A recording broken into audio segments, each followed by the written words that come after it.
Welcome back to the Paranormal Classroom, where we take attendance for the unexplained. I'm Amanda. And I'm Lindsay, and we're two teacher moms talking about stuff that freaks us out.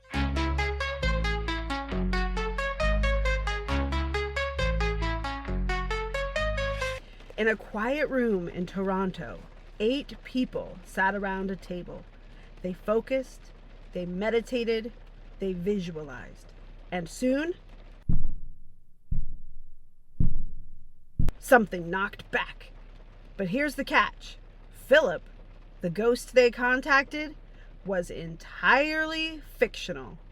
Or so they thought.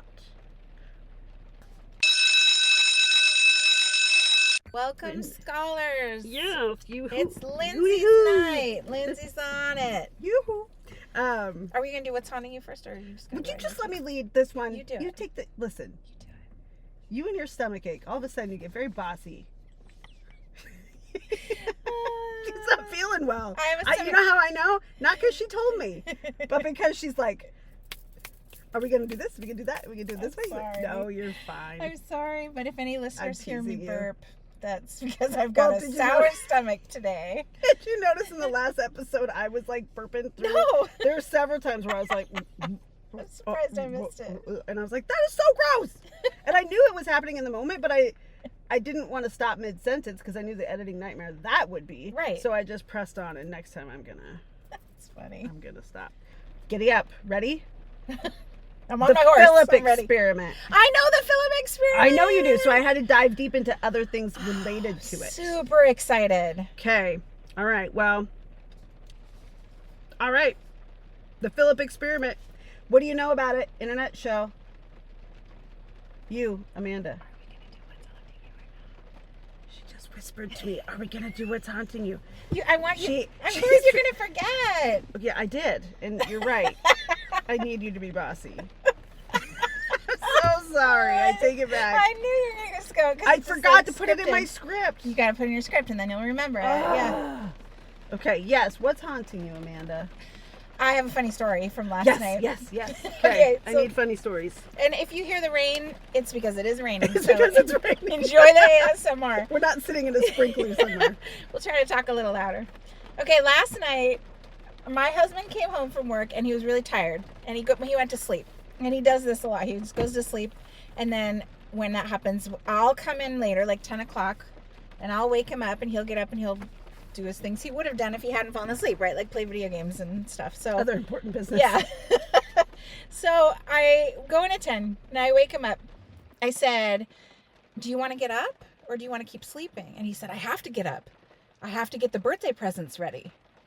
And I'm thinking like, who's having a birthday? Because I'm very on top of birthdays, right? Right. And I'm like, normally I'm the one reminding him. So I said, whose birthday is it? And he said, the dog's. And then I'm like, what dog? It's not art. I don't know whose dog's birthday it is. I'm very confused. That's so funny. So I said, what dog? What are you talking about? And he's like, look, I got to go downstairs into the garage and get everything all ready. I'm like, for the birthday? For the presents? For the dog? I'm so confused. And he's getting annoyed with me now, right? Sure. He's very annoyed at my inquisitiveness and my pestering. But I'm like thinking I'm losing my mind, right? And he's like, I gotta go to the garage. I gotta set up the MRI machine. I gotta get all the electricity running to the right place. And again, I'm like, for this birthday for a dog? Like, I'm so confused. I think I'm losing my mind, right? That's a new thing. I've heard of like bouncy castles and clowns, but an Yeah. MRI machine at a birthday party, that's new. Guess what? He was asleep the whole time. He was Of course. talking in his sleep. He was, That's a lot. and he woke up later and he didn't have a single memory of it. Whoa. He needs a sleep apnea machine. Is that why? Yeah, my husband Mike used to do this to me all the time. The most famous was the first event where he jumps out of bed. I don't know why I need to be involved. Like, that's like, why am I'm always involved when this would happen. It doesn't happen anymore because he has a what do you call this? A breathing machine thing. Okay, What are they CPAP. called? A CPAP. Thank you. But the first one was he jumped up, and he's a big man, and so the whole bed is like, "Whoa," and I'm a pretty light sleeper, and he runs over to the window and he's like, throws open the blinds and the curtains, and he's like, and I go, what? Because I'm freaked now. Like, you are freaking me out. What is going on? And he's like, the house is rolling down the hill. Oh gosh, The house is rolling down the hill. terrifying. Yes. And I'm like, but then I realized, no, it's not. A, we live at the bottom of the hill. B, it wouldn't be rolling down the hill if we were at the top of the hill. So I was like, oh, okay, honey, you're dreaming. It's okay. Wake up, gently wake him up. And then it was like, there's bugs in our bed was another one. So he's like flipping all the covers off and like, there's bugs in our bed, and swatting at everything. Another time was our daughter was in our bed. She was little, and he like grabs her and starts running away, and is saying, I don't remember what that one was about, but that scared me because now he's involved our child, and I didn't want her to get hurt. Even though in his dream he was trying to protect her from something. So all of that though, and more symptoms of sleep apnea, were totally eliminated once he got the CPAP machine. How interesting. Yeah. All right, I'll mention it to the hubby. Yeah. And he can That's talk to Mike about it, because he 100% would be like, dude, you got to do it. You got to do the sleep studies. You got to do it. Yeah. It's a game changer. It'll extend your life. It'll make you so much healthier in so many different ways. That's wild though, that he got out of bed and it was physical. Like, this was just verbal for my hubby. Oh, he hadn't gotten up yet. No, he's just laying in bed telling me. Oh, that's interesting. Everything he needs to do. But he was in such a rush, but he didn't get moving. He didn't get moving. So He's just laying there. He probably, in his dream state, he probably thought he was. He probably Maybe. envisioned himself up and running around. Maybe. That's really funny. Well, sir, Amanda's husband, who I shall not name, get thee to a sleep study. It will change your life, and it might just save your marriage. All right, what's haunting you? Oh man, nothing really. I emailed, so I was listening to one of my favorite podcasts, which is the Bananas podcast, Weird News podcast. They're awesome. I've talked about them before, Scotty Landis and Kurt Braunohler, and I swear I heard Scotty say, hey, if you have a podcast, I don't care how big it is, as long as it's not your first one, I'll do a half hour. And I love this guy. He's a Hollywood screenwriter. He wrote the horror film Ma that came out with Octavia Spencer. Mm-hmm. He's just a rad, humble. Both those men are just awesome, humble. They're just good dudes. So anyway, I heard that. So I sent them a DM, literally at the stoplight on the way here, sent them a message saying, hey, told them a little bit about the Paranormal Classroom and invited them to call in at some point, like do another that would be amazing thing. So we'll have to, that's it though. That it's just exciting stuff. There's exciting things happening all over the place. Yeah, you've got a lot going on. All right, you ready to continue? I'm so ready for the Philip experiment. What do you know about the Philip experiment? Here's what I know. I think you knew a lot more than I did. Here's going into what this. I know that this was an experiment that took a very long time. I think it took place over a year. You can verify this. But basically, the experiment was to see if they could create something like a ghost with energy. So it was this group of people, and I think it was in the 70s, and they came up with a whole backstory for a ghost they named him Philip. They gave him a whole like life and background, and they would speak to him, and they would like really focus their energy and meditate on him, and they would have séances, and they really tried to make themselves believe that Philip was real. And it took an extremely long time. I'm surprised they didn't stop the experiment.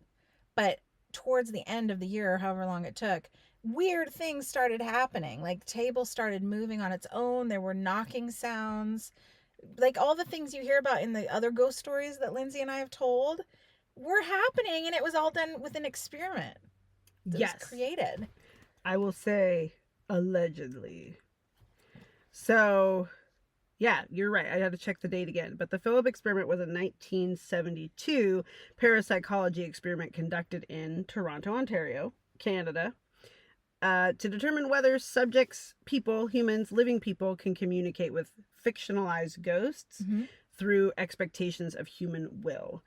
And let me go back to my notes here, and then I will come back to that page in a second. So it was kind of a supernatural psychology project. It began with an idea. Just like you described, what if a group of people could create a ghost through imagination and belief alone? So it was sort of a seance meets science hybrid experiment. A group of 8 people from a paranormal research society, none of them professional mediums, were tasked with imagining a fictional ghost. Their goals were to create a fictional character through a purposeful methodology and then, quote unquote, attempt to communicate with it through séance.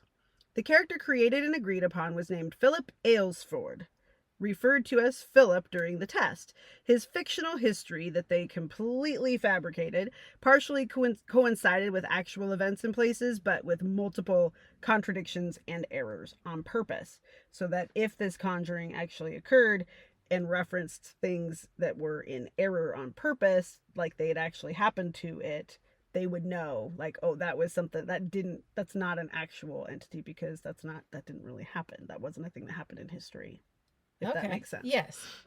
It was kind of their, like, a control in a way. Interesting control. Okay. Yeah. He was born, Philip Aylesford, this made-up ghost, was born in 1624 in England, had an early military career, and was knighted by the age of 16. They went... 16, go Philip. They went hard. He was involved in the English Civil War and became personal friends with Charles II, working for him as a spy. Philip was unhappily married to a woman named Dorothea, and later fell in love with a Romani girl who was accused of witchcraft and burned at the stake. Ow, ow. Ow. In despair. I didn't know this backstory. This is really fascinating. Isn't that fun? Mm-hmm. In despair, Philip committed suicide in 1654 at the age of 30. The group was seated around a table, with initial seances yielding no contact, no communication, no phenomenon. Owen then changed the test conditions by dimming lights and changing the environment to mimic that of a more, quote-unquote, traditional seance. Okay. Yeah. At that point, participants began feeling a presence, table vibrations, breezes, unexplained echoes, and rapping sounds, which matched responses to questions about Philip's life. At one point, the table tilted on a single leg, and at other times moved across the room without human contact. Although audio, video, and witness accounts document the paranormal phenomenon. Right, you can see the video on YouTube. It's crazy. Yeah, because it's the 70s. They had all that. Mm-hmm. Philip never appeared to the participants. Yeah. So, yeah, there are actual video footage showing the table tilting and this Philip character supposedly responding to yes or no questions. So here's the kicker. Every single person in the room knew Philip wasn't real. They made him up. So why was he knocking back? Or was he? So there's the criticism. The experiment has been criticized for lacking solid controls and providing ambiguous results due to the unreliability of, you guessed it, seances. Repeated tests, which created fictional characters named Lilith and Humphrey, yielded similar results under similar circumstances and were deemed inconclusive. And I get suspicious the second the lights go out, because that's when so many of these seance grifters would pull wires and do little tricks and have little secret trap doors and things. I hope you've researched that, because I would love to know about all the different things people did to fake a seance, because I don't know the history. I have heard many things in the past. I didn't dive into it for this particular podcast, but I have heard of a lot of just sort of house magician tricks. I'd like to know the magic tricks. Yeah. Right. Yeah. Because I don't know what they are. Can you go back a little bit? Yeah. Lilith and who? Humphrey. And they were both created by who? The same group. The same group made... with similar results. 2 other entities. They made them up, and supposedly, they had similar experiences with the knocking and the table moving. Yeah. I didn't know that. Yeah. But the one guy, Dr. A.R. George Owen, and this whole thing, he was the mathematical geneticist that wanted to do this, and the test group had included his wife and also the chairperson of Mensa in Canada. So the genius organization named Margaret Sparrow. There was an industrial designer and his wife, a heating engineer and an accountant, a bookkeeper, and a sociology student. These are intelligent people. Oh yeah. Wow. Definitely. So that was the experiment. So to give us background into what exactly that Philip experiment was, but that phenomenon of potentially creating an entity or energy of some kind with a fictional story, is kind of what we're going to touch on today, a little more broadly. It makes me want to test it. Like you and I come up What with could something. possibly go What wrong? could go wrong? But I mean, they were brave enough to do it, and they had amazing results, supposedly. So I wonder why, if more people are doing similar experiments. You know, like we've talked about Dana and Greg Newkirk before, people we really kind of respect. And Amy Bruni. And I wonder if they've ever tried to recreate a Philip experiment. They have. So we're going to talk about one. Okay, cool. For sure. That was one of my questions that I wanted to ask you, if we did this. So if we made up a ghost right now, what kind of backstory would you give it? Oh. Do you want male or female? Female. Okay. Let's go with a woman who was really, really smart and powerful. But nobody knew it. Ooh. Like she was hiding in a what was she? Let's like, go I'm to thinking era. Like Era Oz. and time. I'm thinking like Oz, but she's behind the scenes and no one knows that it's really this woman who's like really smart and powerful. But not in Oz, but something in America that could be. Like some sort of, so maybe we're in pre-suffrage era, so that a woman in power was not heard of. Right. But maybe she truly was like the real Rockefeller. I know, or the real, like, you know, they say behind every, what is it? Behind every strong man is a something like that. Smarter woman or something. Yeah, so let's take an event that everybody knows. What about like and railroads? Put a woman behind it. She invented the railroad. Or the Ford She Motor came up Company. with the idea. Yeah. Okay, so she's a railroad baroness, but she was the one who came up with the idea. But her husband has all the credit. Coast. Yeah. So we'd have to look up who that guy is, and then that would be her last name. Santa Fe. BNSF. Burlington Northern Santa Fe. That's the name of the train here that Lindsay's referencing that always goes by. She's Mrs. Burlington. We could give her that name. Let's give her that name. Mrs. Burlington. Should she be like Gloria, or should we just call her Mrs. Sure, Gloria Burlington.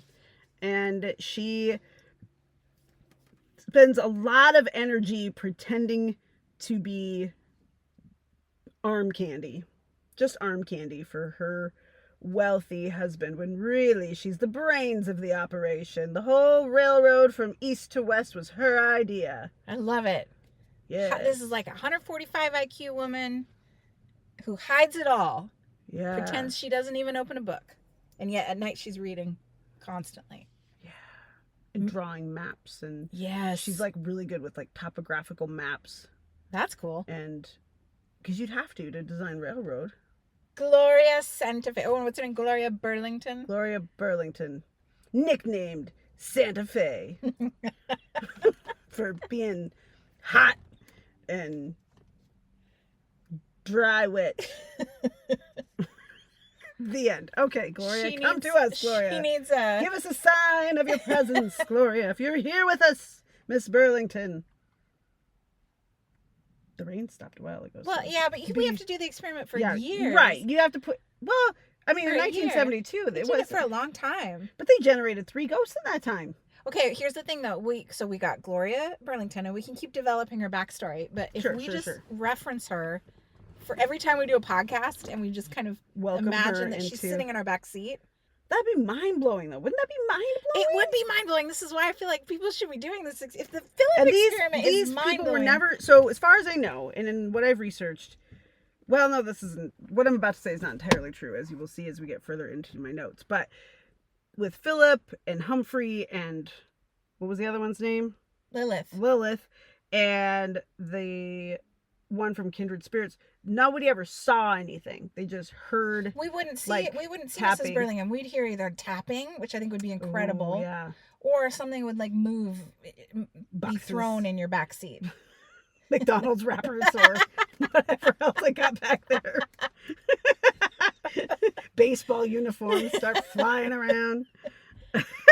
Okay, well we're gonna try this. We're gonna generate Gloria Burlington. Can we The invite secret railroad our baroness. listeners and our scholars to join us? Like, Sure. if you want to be a part of imagining, just putting your energy out and imagining Gloria Burlington. Yeah, send us fun details about what her life might have looked like dates of birth, dates of death, cause of death. What did she do during her days to hide the fact that she was by night designing and masterminding railroads? Did she have any physical characteristics or maladies or something that we can... She was beautiful, but walked with a limp. Yes. Or had an eye patch. An eye patch. But like collectively, with us and our 2 listeners, super powered listeners, we'll see how much power we get behind this woman. Yes. Okay, well, that's exciting.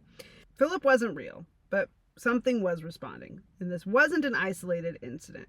So enter 2 things that we're going to talk about next. Don't worry, we are going to get to kindred spirits, but the next 2 things that I want us to be thinking about as we continue are thought forms and something called tulpas. Tulpas. Tulpas. I have heard that word. You have? Yes. This was new to me. It is a word Thought that forms refers I'd heard to of. what Philip might be. Correct. So what the heck are these things? Well, a tulpa comes from Tibetan Buddhism. It refers to a being or object created through spiritual or mental powers, a manifestation. Today, it's often seen as a sentient entity formed in the mind with its own personality, thoughts, and agency. Tulpamancy. It's got to be tulpamancy. The practice of creating tulpas uses visualization, meditation, and focused thought. People create them. Oh no, this has me thinking about all kinds of things we could do. Well, right. But they create them for companionship, insight, or psychological support. So positive things. I would hope so, but you can probably make one for negative things too. Put away my laundry. So maybe the Philip experiment wasn't about ghosts. Maybe it was like a collective hallucination. Or... I don't believe in that, because we all saw it. We saw it on the table move, and we heard the But knocking. was it? See, and I just don't know. I just feel like, that was wires, and because as soon as he turned off the lights, then I'm suspicious of him. But it happened. But the film that you can see on YouTube is in a lit room. Yeah, that's true. Okay, so maybe, so it's not a hallucination, but could it be a shared thought form or a shared sort of tulpa? It could be a magic trick. It could be shenanigans, or it could be something else that we just don't know. That we don't understand. We don't understand. We don't have the science or the physics for it. So in Western esoteric circles, these same things, these tulpas, are called thought forms, which I had heard that before. Same thing, I guess. So in the early 1900s, here's a job for you. Theosophists. Wow. Yeah. Like Annie Besant and C.W. Leadbeater or Leadbeater wrote about them. So there's 3 types of thought forms. 1, resembling the thinker when visualizing oneself in another place. So that makes me think of like, what's that called? Astral projection, kind of. Yeah. And then very similar. So much crossover in some of this stuff. Second one is resembling an object or person, intense focus on someone or something, comes out of that, or an abstract or representing of emotions or ideas, like something that's created out of intense anger or intense lust or greed. Like a sort of, I imagine that as being like a physical manifestation of like the 7 deadly sins kind of thing, something so intense. They're mental constructs, but they could, theoretically, they could influence the physical world, especially if powered by group belief. That for sure. Group That's think, fascinating. that shared consciousness concept that we've touched on several times. What are you looking at? I'm just looking out the window. Gloria? Is that you, Gloria? Don't do that, though. You freak me out when you look over my shoulder. I'm sorry. I don't see anything. Okay. I'm sorry. Do you think everyone, potentially, or anyone, has created a thought form at some point without knowing it? Oh, that's a great question. Where do they go if we have? There'd be a world full of billions of thought forms. Doing what? What are they doing? Is that all the ghosts that people think they see? So there are people who claim that there is a whole spiritual realm, a spiritual world that most people cannot see, of like this hierarchy of angels and demons, etc., etc., etc., and that demons or energy, negative and positive, get attached to people. So like, and that's what might cause symptoms of depression or anxiety or self-loathing or hate or any of these negative I've things. heard that theory. So I'm wondering if all of these things, all of these theories about attachments or little beasts or demons or whatever, if it's all just manifestations of intentionality, intended emotions, intended ideas, intended wants and needs of human beings in by themselves or with collectively with others, and or generated because of intense experiences or emotions. And maybe that's sort of everything is created, all of these supernatural paranormal phenomenon could be human created just because we don't understand the power of our emotions and intellect and mental capacity. Yeah, that's a wild theory. I think we definitely create the reality around us with our thoughts and the way, two people can have the same experience, but if they process it differently, if they think about it differently, they will experience it differently. They'll have different feelings, right? Well, just like us with the telepathy tapes. Right. A couple weeks ago. Right. Same darn podcast and 2 takeaways. Mm-hmm. And I could totally see your perspective, what's the word? Not perspective, like the highlights for you became highlights for me as soon as you said, like, oh, yeah, that makes sense. Mm-hmm. But initially, it didn't jump out at me that way, and vice versa. Yeah. Everybody has their own lens. Mm-hmm. But I think that extends to not just like our thought, the way that we like process information on an academic level. I think it also has to do with the energy around us. Like we can affect the energy around us. We can be affected by the energy around us. And there's science. If these are tulpas, I don't know, but right. And I think maybe it's just an energetic shift, or maybe we just change, or we feel compelled to do something for positive or negative, and we attribute blame or credit to a physical something because we can't quite wrap our brains around our brains, if that makes sense. That makes sense, actually. So like self-help versus self-haunting. And we know that there's science that shows, that proves that like a positive mental attitude, I always talk to kids about this, PMA does your brain believes what you tell it. Yes. So if you tell it positive, good things, I am smart, I am capable, I am good, I am kind, I am confident, all these things, it will believe you. And similarly, if you tell it negative things. Right. And this is how you shape reality. And this all ties into witchcraft, which it's like everything is connected. Because intentionality is I think existing, and then I'm just saying this, spitballing this out loud. Existing seems to me to be a fine tightrope walk of intention and what's the word? Uncultivated or even unrecognized outputs, like emotional responses or things like that, things that we drop along our way that we aren't even aware that we're doing positive or negative. And I think that there's ripple effects of those things as just as much as there are ripple effects of our intended negative and positive things that we do in the world. So, and I envision it like a tightrope, like each of us is walking along a tightrope, and behind us, dropping behind us that we're unaware of, is like this trail of breadcrumbs of the things that we aren't conscious of doing, of leaving behind in the world.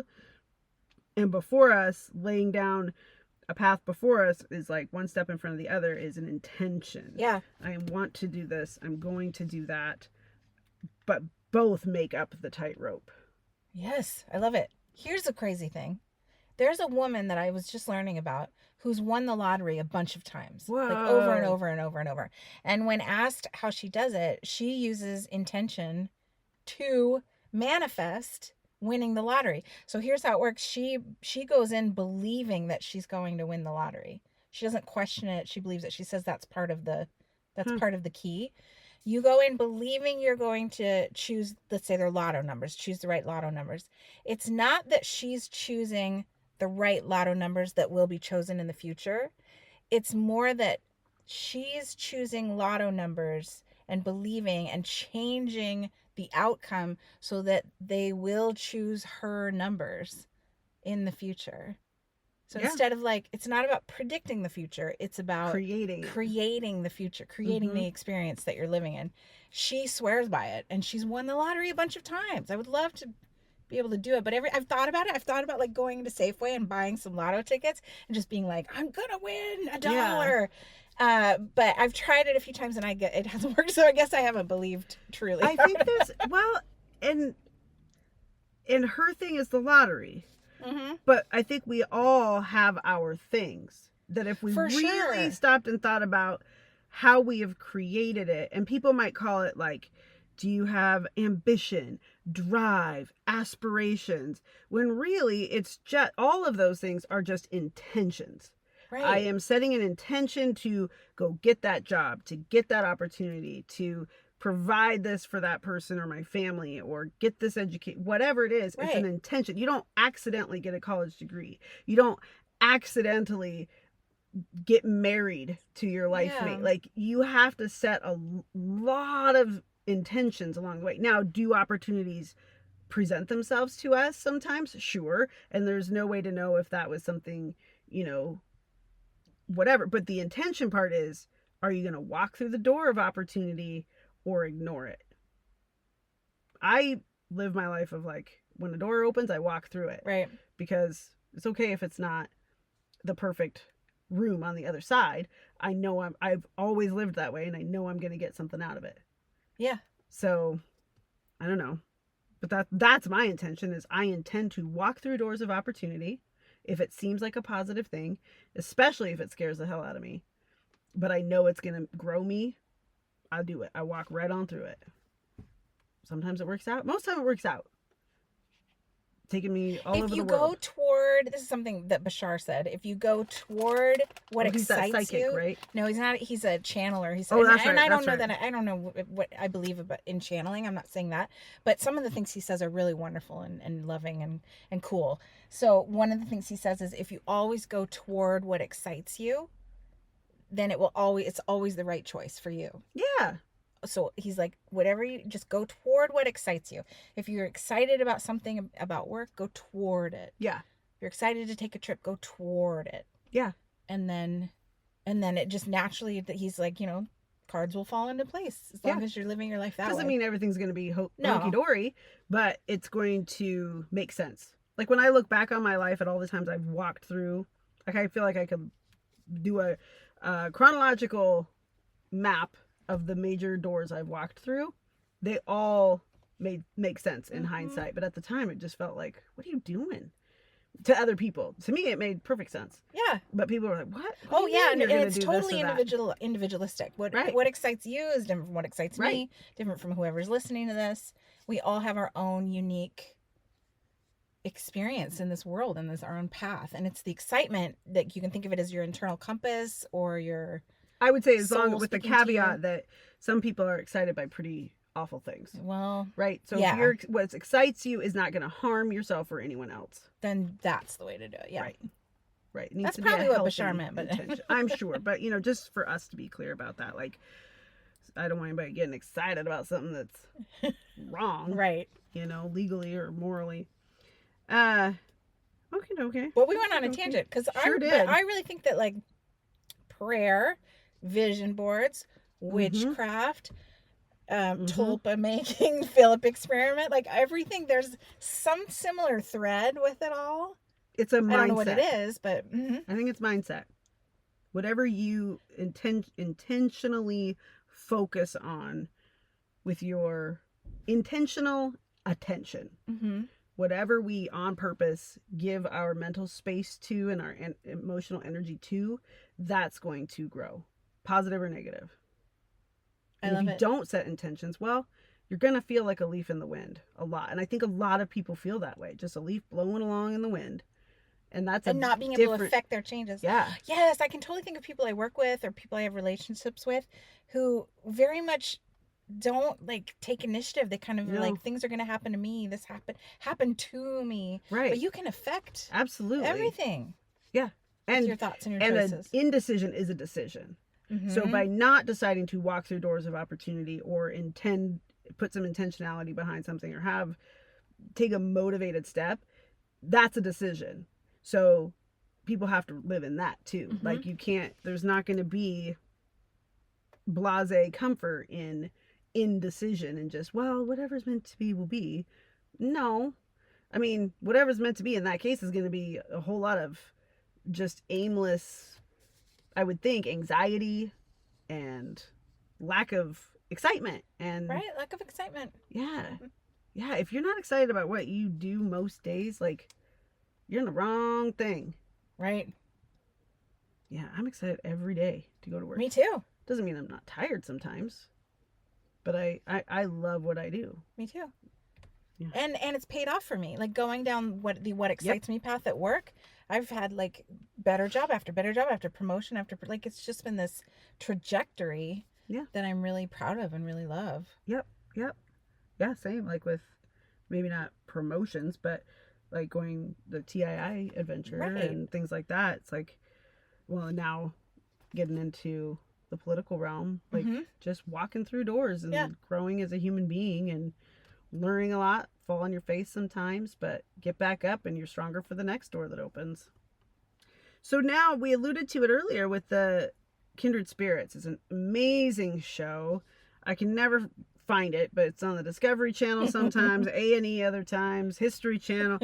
It's called Kindred Spirits, and it stars Amy Bruni and Adam Berry, who are like best friends, and they met while doing Ghost Hunters, and he's the godfather of her child. Like, they're tight. Oh, I like them because they don't yell at ghosts. They don't provoke ghosts. No, they treat them like human beings. They just aren't alive anymore. Yeah, they're very just kind and empathetic, and it's a whole different ghost hunting show experience from all those, aggressive ghost shows that they go in not wanting to prove the existence of something, but to find out if they can help in any way. Yeah. And I love that too. So, in Kindred Spirits, Season 3, Episode 8, best episode, in my opinion, of the entire show ever. I'm going to go home and watch it this week. Oh, you have to. It's called The Ghost Train Experiment. Have you seen that one? You've seen it. I've seen it, but I don't recall. Do they make a train you have to watch it again. They make a train noise? Something makes a train noise? You got to watch it again. Okay. So they conduct a similar experiment to the Philip experiment. They invent a fictional train conductor named George, who died tragically. They tell the story to a family experiencing paranormal phenomena. Once the family believes, the activity spikes. Wait, do they tell the family? They don't tell them that they're doing an experiment on them. They tell the family, look what we found. We found out there's this man named George who died near here. That's kind of shady, though. I feel like there's more to it than that. I don't feel like there was any shadiness to it, but they had to. I think now I need to watch again. But from what I remember, I think they involved the family, sort of like this group with the Philip experiment. They knew what they were doing. I think, because I don't remember there being Amy and Adam don't mess with people like that. No, they're not. So once the family started buying into this story and talking about this story, the activity spikes. And there was already activity in the home. Oh. And it was all made up. But something... Excuse me. Bless you. Something was stirred anyway. So, like, kids playing... Go back. God sorry. bless you. Just go back. like kids playing pretend so hard that they creep themselves out. So, when you, like, tell ghost stories around the campfire and then you're the one who jumps at the first little sound. But then you add fear, imagination, and belief, and it feels real. So we've seen it with, like, the Slender Man things and Bloody Mary. So, like with Slender Man, Bloody Mary, all those kind of urban legendy things, the story becomes the engine that drives it. So people actually do say that they've experienced things because they've put the energy out there so much that maybe it's manifested. I wonder if Ouija boards that's a similar situation. Yeah. People just believe that something scary is going to happen, and so something scary does happen. Yeah, and there's another component to that too. In fact, look, think Ouija boards in my very next little bit, but that's called ideomotor effect. And I know the ideomotor effect because it's been on my mind nonstop since the telepathy tapes came out. Oh. Oh, yeah, because of the spelling boards. Right. That makes sense. Well, okay, would you be brave enough to invent a ghost in your own house just to test it? You're asking good questions. I don't know that I'm that person. I would like someone to do it, but I don't know if it's me. Right. But please. I would also like someone to like work out for me. And let me know how it goes. I really want more people to do all kinds of experiments into paranormal things. Good experiments.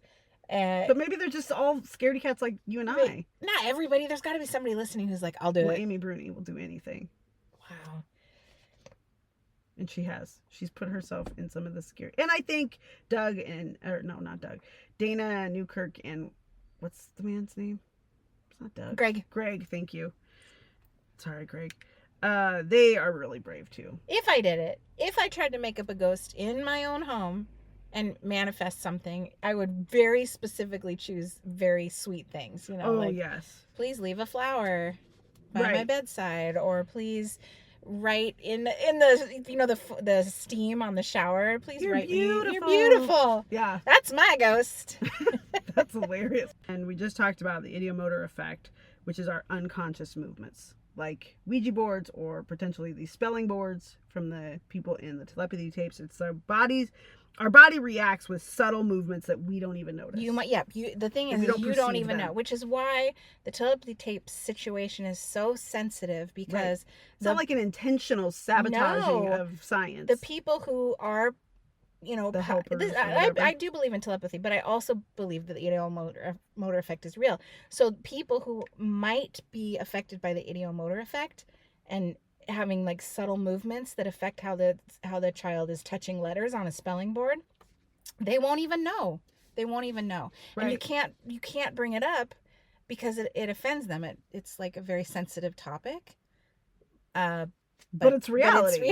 And it's not their fault. No, of course not. And then there's the confirmation bias. So that's, you notice what you expect to find. Right? You're primed for a ghost. Oh, yes. Every knock feels like a response. Yes. If you're listening to the wind but don't attribute it to the wind, you attribute it to a ghost communicating with you, well, then that's going to be what it is for you. Right. Like reality, you create your reality. Perception is reality. And it's that same issue of sensitivity where whoever's really has that confirmation bias, they really believe it. So it's difficult to have a conversation with them about the skeptic side. Right. Because they're just not there. They're in a whole other headspace. They're sure. They've confirmed. Well, and I think your world shrinks sometimes when you're in these super intimate relationships with clients or patients or your special needs child or special needs student. It's such an intense and emotionally, mentally intimate relationship that I think a lot of people in those situations kind of have blinders on to other people, because those other people, there's no way anybody else can understand the relationship between two people in a relationship like that, except maybe two other people who are in a similar relationship. And people get very protective over their intimate relationships. And even when it's professional, it's still intimate. If you are having, you are perceiving, you are transcribing, detailing, chronicling the inner thoughts of someone else, whatever way that is, that's an intimate relationship. Yeah. And I think, I just think sometimes people are real hesitant to separate the emotional intimacy from the scientific act of, like, we're not trying to take anything away from you. In fact, we're trying to highlight this intense relationship and how special it is. Right. But in order to do that, we have to compartmentalize just the science of it. You said that so beautifully. And that's exactly where I wish the telepathy tapes would take that perspective rather than just, believe everybody ideomotor effect is Yeah. not real. Right. Yeah, I can't, they go too far. They just go too far for me. Yeah. I hear you. I agree. So have you, this is a kind of a random question, but have you ever, and take a second to think about it, caught yourself doing something because you expected a paranormal reaction? Oh, I don't know that I walk around expecting paranormal reactions all the time. I don't know if I expect them, but sometimes I feel like I brace myself for them.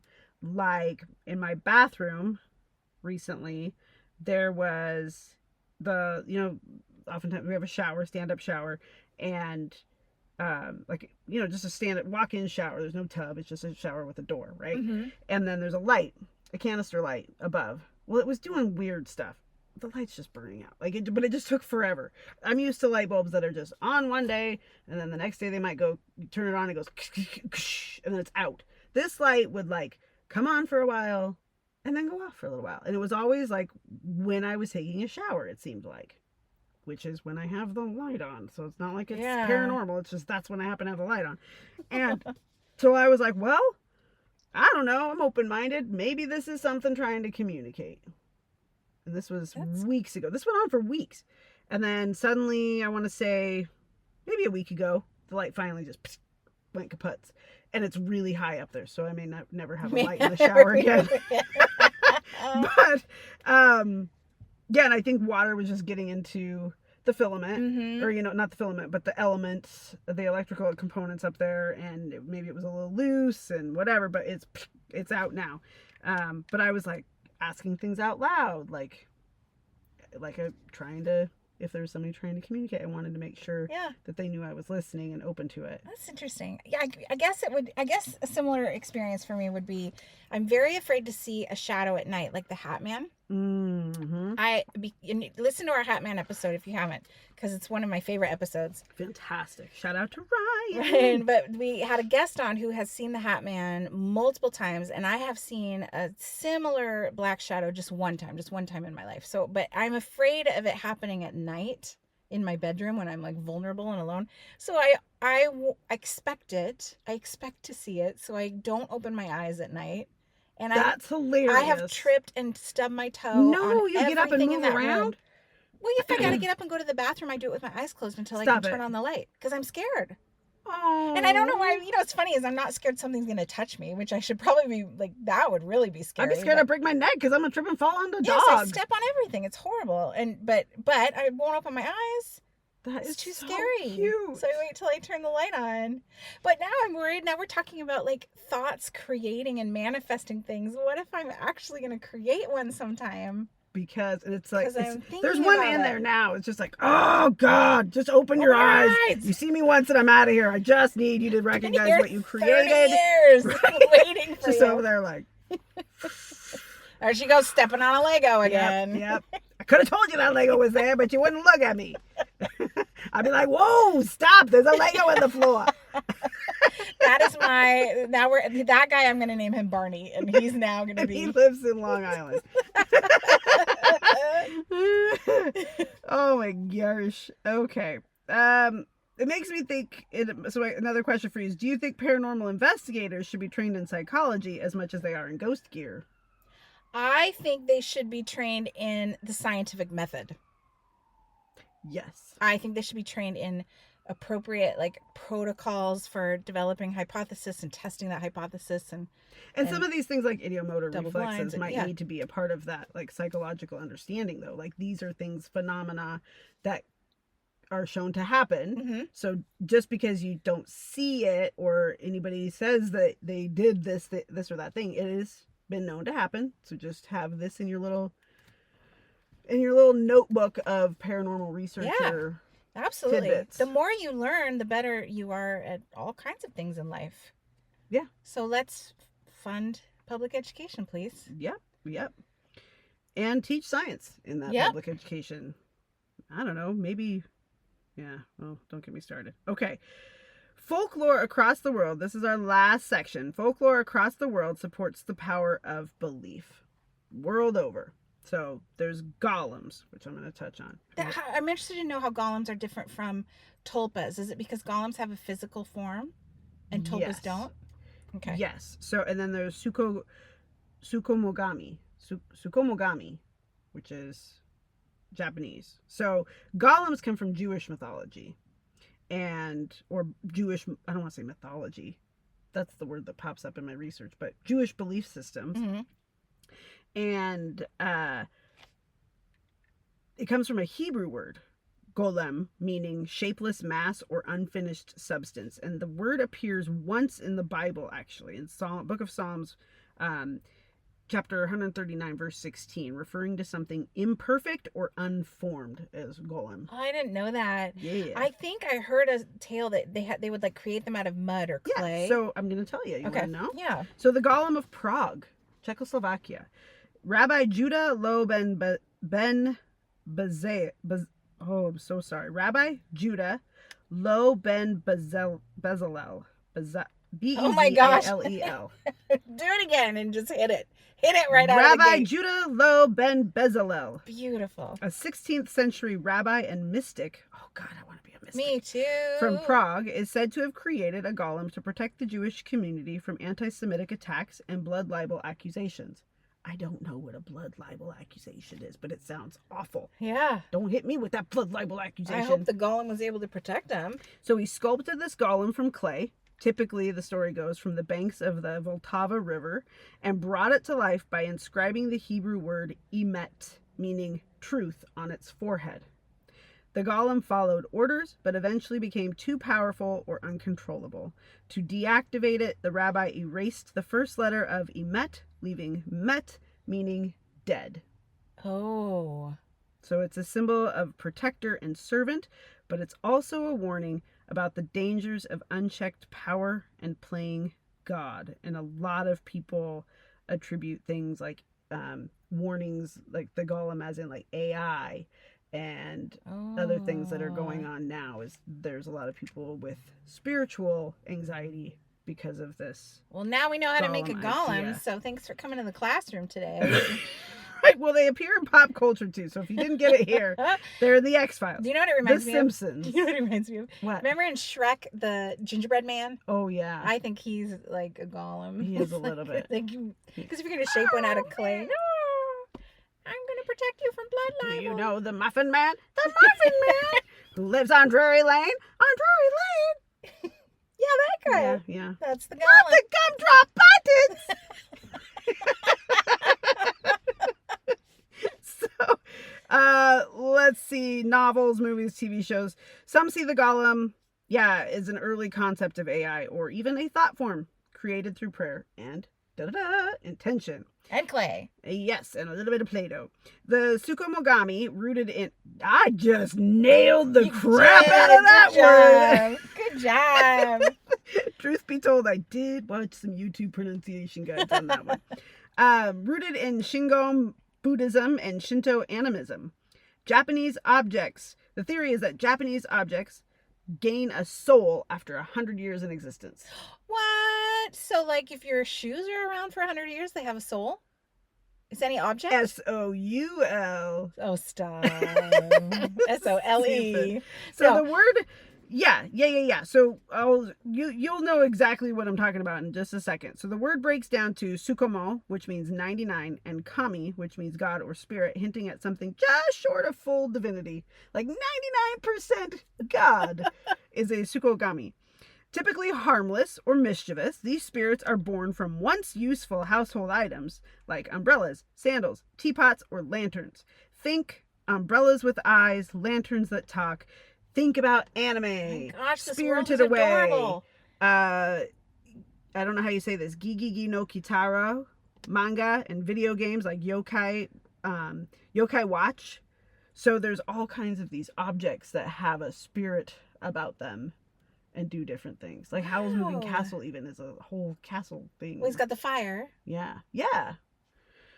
So that's so cute, though. They're That's quirky. like putting googly eyes on everything and calling him a... Oh, yeah, that's a great way to Cool look at girl. it. That's the animism part. So it's rooted in Buddhism and animism. They're quirky, emotional, and often teach lessons about wastefulness and respect. which I love that. Okie dokie. So which would you rather be true for you? Haunted umbrellas or clay guardians? Well, is the clay guardian going to hurt me or help me? Guardian. The clay guardian. Yeah. I guess, is it going to be useful? My husband teases me because I'm all about, I need things to produce. Like we have all these pets. They produce nothing except joy. I mean, they make us laugh, but they're not big on the production meter in my household. If I just have this googly-eyed umbrella kicking around, that's going to get on my nerves. But also the golem, I'd just be a little leery of the whole time. Like, I trust you with my life, but I'm going to sleep with one eye open in case you change your mind. I think it'd be fun to have a golem. My golem would be fun. I picture them, like, at first I think of, like, the guy in Fantastic Four.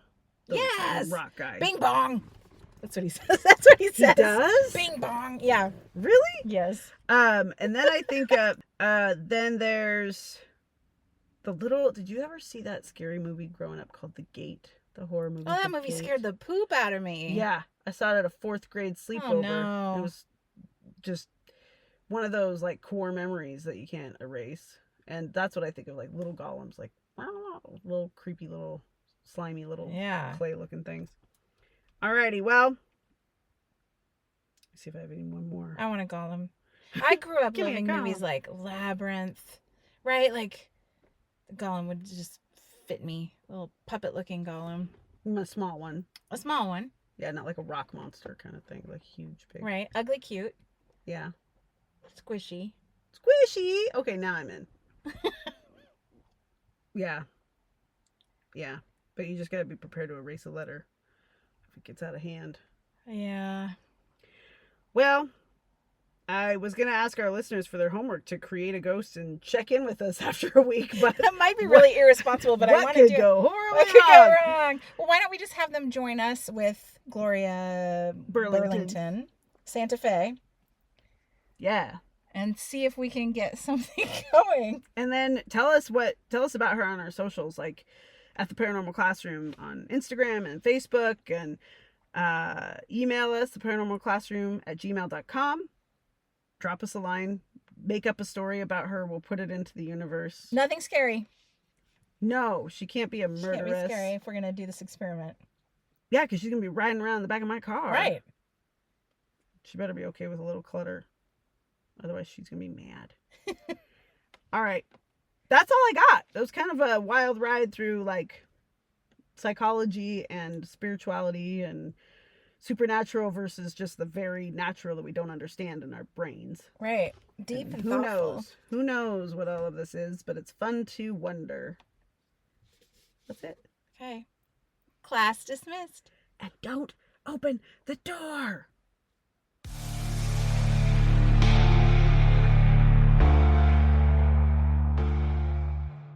Thanks, Lindsay. There's no one else in the world I would be able to talk about that stuff with. No. It's you? Not at that length. No. Nobody would entertain me for that long with so this great, though. stuff. You're getting so smart about the weirdest things. Want some Jelly Bellies? Yeah, Mike just gave me 3 packages of Juicy Pears Jelly Bellies. What's your favorite flavor of Jelly Belly? Great question. Juicy Pears up there. It might be my favorite. I really love candy apple. Wow, this tastes just like a pear. It's the amazing. texture, right? Yeah. It has the grittiness of a pear. Wow. I am amazed all the time by the magical power within a Jelly Belly jelly bean. Like, how do they pack that much flavor into a tiny bean? How do they do it? I don't know, but it fills your whole mouth. Yeah. With flavor. They do a good job. Well done, Jelly Belly. Sponsor us. Sponsor us. Sponsor us. Have you ever been to the factory, Jelly Belly? No, factory? where is it? I don't know. California, I think. Where all the good things are. All the good things are there. Harrison Ford.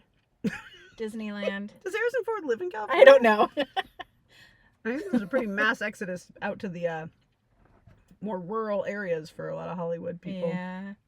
But that's still California, right? No, I'm thinking like Colorado, New Mexico, Utah. Um, I think they really get away most of the time. I wouldn't want to live in LA.